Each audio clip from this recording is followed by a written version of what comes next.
How disappointing was that from Russia, Matty? Because you and I were talking before the match. We thought Russia are going to beat Uruguay by a fair margin, but complete turn of fortunes.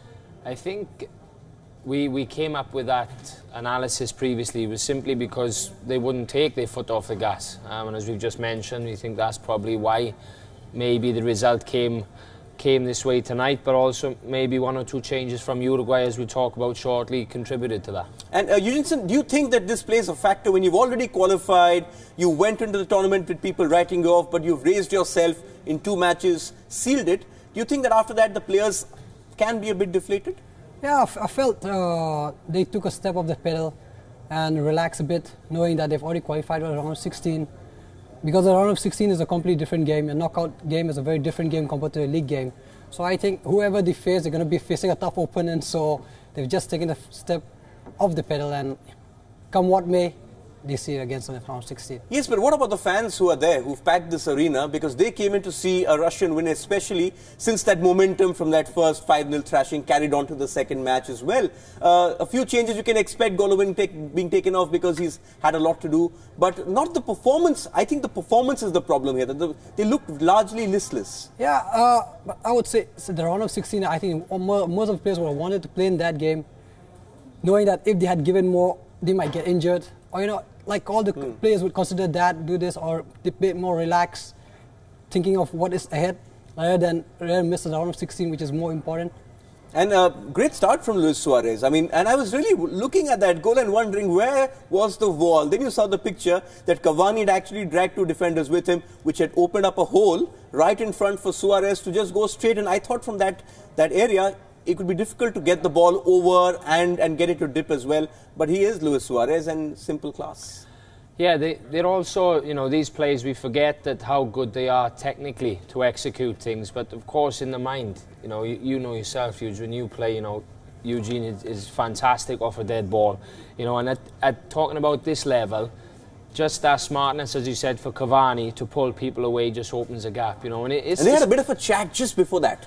Yeah, and I mean, it's really basic, but, you know, ultimately that's been the difference in him going 1-0 up in a game that maybe, certainly as we expected, as we've just said, you know, maybe wouldn't have gone their way, and that was the start of them moving forward. And this is the Suarez which people are scared of. This is the Suarez we saw today who tormented that Russian defence, kept running at them, kept drawing fouls, and especially when you give him the ball in those areas, he is deadly. And with Cavani joining the party, what else would Uruguay want heading into the next round? Yeah, I felt the change of formation had really helped them. Put more men in midfield, more men in the final third of the game, or pitch, I'll say, sorry. So it given him more liberty to move.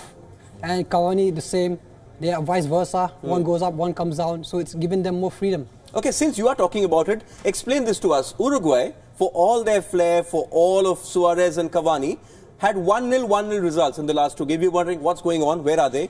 They changed it. They went to a 3-5-2 to get these 2 into the game. How did it work for them? Well, playing a 4-4-2, we've shown this many times now on previous shows. Now they've changed the 3 in the middle.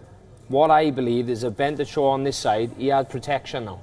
He's got protection in Torreira. They didn't have that in the last game. Even Bentancur, you know, last game he didn't really get forward. He almost scored this evening. He went through, got blocked. So that's the start of it, is that the 2 midfield players just playing in front of Torreira have a little bit more licence to get forward and support the front men. When that happens, Suarez and Cavani, naturally they can move more. They can move into channels. You know, you never know which way they're going to move. They can play off each other. Suarez, we know, is a menace. They can play on the shoulder. But I believe that the reason why they're able to do that even more is because of this protection and the numbers that they have in the middle of the park behind them to start with. Secondly, obviously, both wide men that you can see here. Excuse me. I'll just highlight them there. Both wide men, you know, they could play a little bit more further forward. You also saw Martin Gutierrez getting forward. He was whipping into crosses also. So, you know, it just allowed them to be more fluid. Okay, they've crashed the host party, but is this a reality check, Eugeneson, for Russia?